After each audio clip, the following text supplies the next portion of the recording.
السلام عليكم. ازيكم يا شباب؟ عاملين ايه؟ ثانويه عامه 2026. كمان النهارده عن الانجليزي، بس في فيديو هينزل يوم 13 عن نظام المواجهه النهائيه. والفيديو ده عن المواجهه النهائيه بتاع الانجليزي. بس نظام المواجهه النهائيه اللي انا مشيت بيه وحاسه اللي هو الاقرب للصح، يعني حاسه اللي هو ده احسن حاجه عشان ما تتوهش في الامتحان اخر السنه. الفيديو هينزل يوم 13، مش هينزل النهارده اللي هو يوم 10.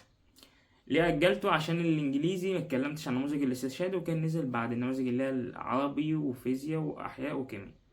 فالإنجليزي هتكلم أول حاجة عن النموذج الاستشهاد بتاعه، التحليل بتاعه هو بيتكون من إيه وكده. وبعدين بقى هنخش على الإنجليزي بقى اللي هو كتب المدرسين. وآخر حاجة هدية كتاب التفوق. هنختار الاتنين اللي احنا قلنا عليهم. تمام تمام. أول حاجة تحليل امتحان اللي هو بتاع الإنجليزي الاستشهادي. ثانية واحدة. كان عبارة عن 11 سؤال بدرجة و8 بدرجتين.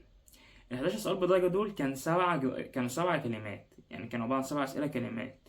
و 11 سؤال كانوا 8 كلمات و3 جرامر. تمام، 8 كلمات و3 جرامر.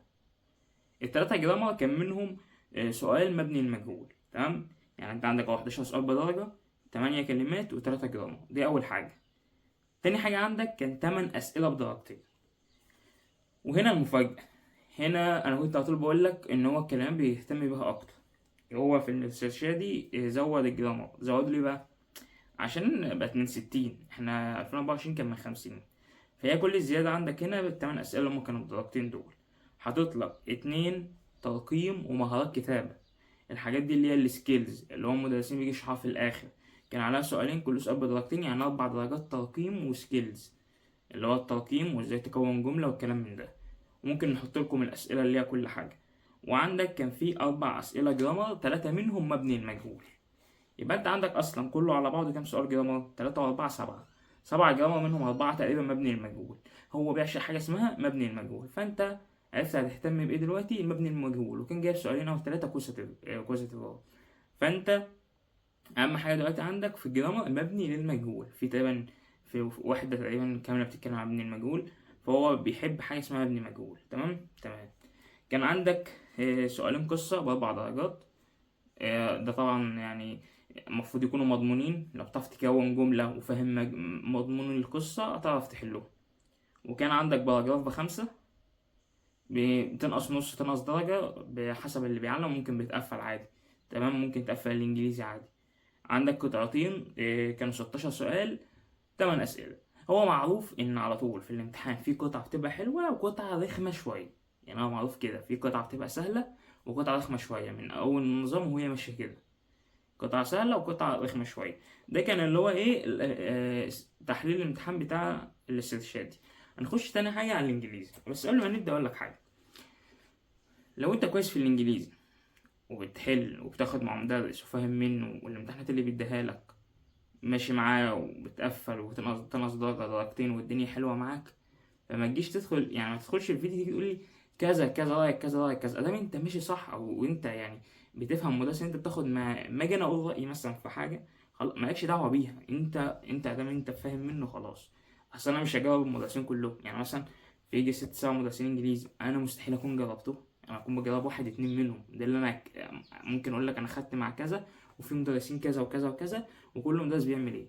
دي اللي انا هقول الحوار بقى اللي هو انت تخش كذا اللي هو انتقاد والكلام من ده مفيش منه في فيديوهات المراجعة.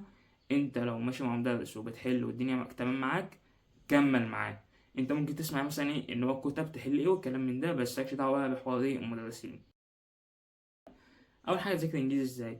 الكلمات، يعني الكلمات بتاعت الكتاب اللي انت هتجيبه، سواء جبت زيتون بتاعت العمالقه او جبت ماين فريند او جبت الاتنين، اهم الكلمات دي لازم تحفظها. دي يعني هو مصفي لك الكلمات بتاع الكتاب الكبير.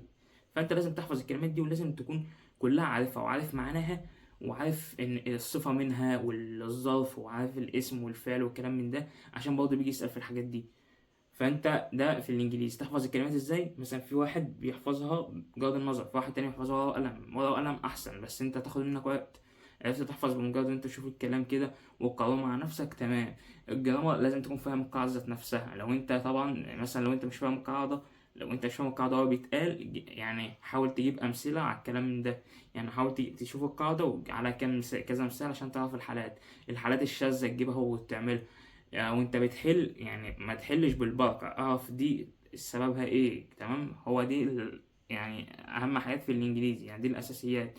وفي الاول وفي الاخر امتحان الانجليزي لو تيجي نحسبها كده بالظبط كمنهج، انت عندك كام؟ عندك ال11 اسئله هم بدرجه، تمام. عندك ال8 منهم كام؟ منهم 6 منهج، 2 في 6 ب12 و11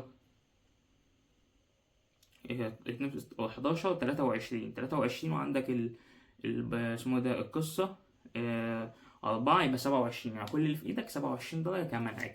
في 33 درجة سكيلز، قطع لو أنت مش فاهم القطع في الامتحان، فأنت لازم تحل قطع كتير. تعود على نفسك كتابة الباراجراف، تكون جملة والكلام من ده.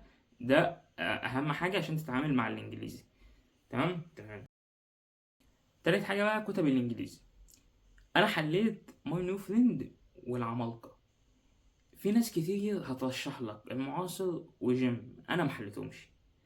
تمام، انا حليت ايه؟ ماي نيو فريند اللي هو العمالقه. في كتاب اسمه الزتونه، اقول لك ده عباره عن ايه دلوقتي. الزتونه في كتاب 20 امتحان، منهم 16 امتحان شامل من عندهم، ومنهم 4 تقريبا تبع الوزاره، وامتحان تاني بيبقى فيه اهم كلمات المنهج الجرامر وعليهم اسئله، بنك اسئله. ده كتاب الزتونه. كتاب ماي نيو فريند انا شفت فيديو ليهم، تمام. فايه التفصيل اللي الكتاب بتاعهم عباره عن ايه؟ هما 4 كتب. في كتاب للازهر، تمام، وفي كتاب يعني شلنا كده كتاب بتاع الازهر، معانا 3 اللي هم بتوع ثانويه عامه. اول كتاب ده فيه الوحد، فيه الكلمات، يعني مثلا الوحده الاولى جمع لك اهم الكلمات اللي هو انت مثلا ما بداتش، فهو هيفيدك راجع منها اهم الكلمات بتاعه الوحده. اهم كلمات الوحده جايبها لك، وجايب عليها اسئله. الجرامر بتاع الوحده جايب لك عليها اسئله. الرايت والكلام من ده، الرايتنج والحاجات دي جايب لك برضه عليها اسئله. فهو الكتاب، اول كتاب زي ما انا بقول لك كده مهتم بالوحدات والجمع بتاع الوحدات. تاني كتاب فيه اللي هي السكيلز، اللي هي القطع والباراجراف، تقريبا القطع والباراجراف. تالت كتاب عن القصة، كل فصل لوحده على أسئلة، وفي الآخر بيجمع أسئلة على الفصل كله. دول الكتاب اللي أنا حليته. المعاصر كنت أنا شايفه زي بتاع أول السنة، عشان كده ما جبتوش.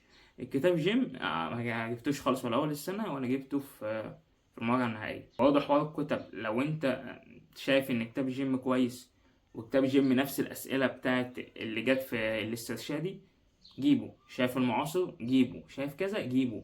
المدرس اللي انت تاخد معاه قال لك كذا، تمام، هو المدرس عارف احسن مني وكل حاجه.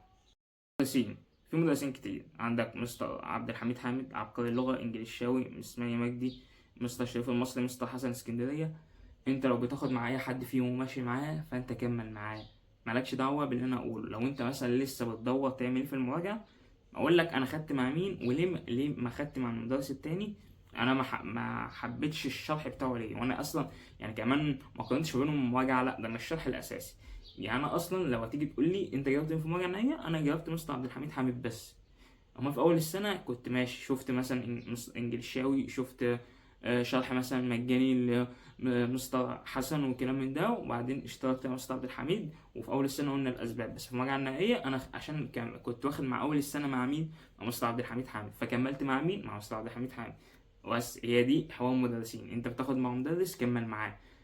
مالكش يعني ايه، لولا اختلاف الاذواق لبارت السلع. يعني انت لو انا مثلا مقتنع بمستر عبد الحميد حامد وقلت لك خد مع احمد حامد، وكل اللي في فرعه خدوا مع مستر عبد الحميد حامد، وكل الناس راحت مع عبد الحميد حامد، المدرسين التانيين بقى كده مش هيشتغلوا، تمام.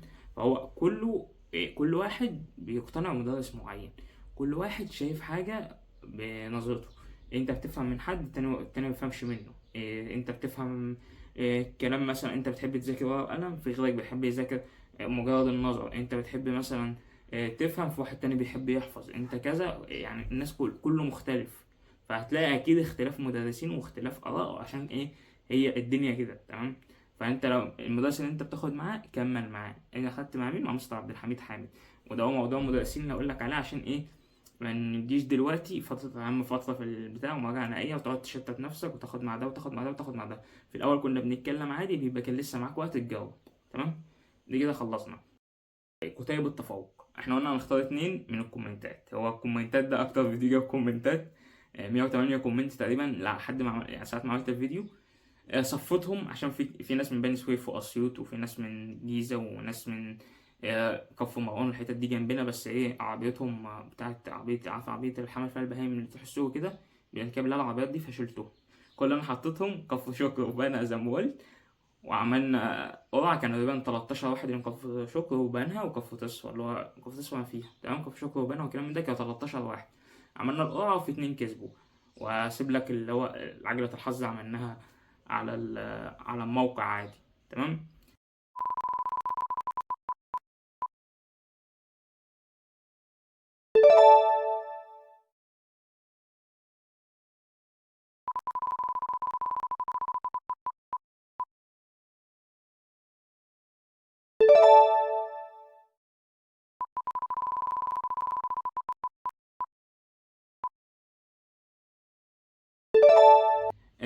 الناس برضو اللي كانت كاتبة ما تزعلش، ما هو ده أول مرة الصراحة، يعني وما في الآخر الكتاب يعني لو أنت عايزه اشتريه، يعني هو الكتاب ب200 جنيه، كنت هشحنلك ب70، مفرقتش يعني، زود 100 وهات الكتاب. هو في كتاب بتبقى عاملة خصم 15% والحاجات من دي. ماشي. وده كانت نهاية الفيديو بتاعنا، والسلام عليكم ورحمة الله وبركاته.